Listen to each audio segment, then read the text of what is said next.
Hi everyone, this is Cliff with Home Inspection Solutions. We're in Forney, Texas, inspecting a house, and I have run up on something I've never seen before. It's two water heaters in a garage, or at least in a garage closet. You've got a gas water heater that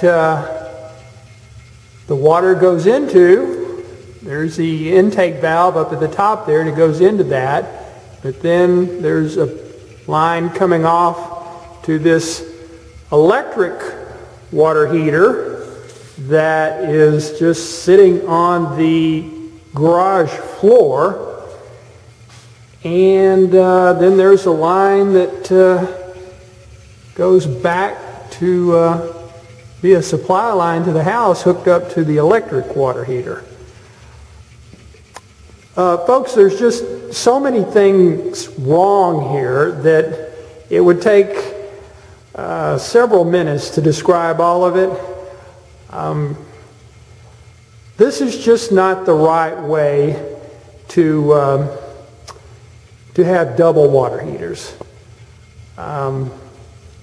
This will be a write-up on my report, just to have a licensed plumber to come out here and straighten up this mess.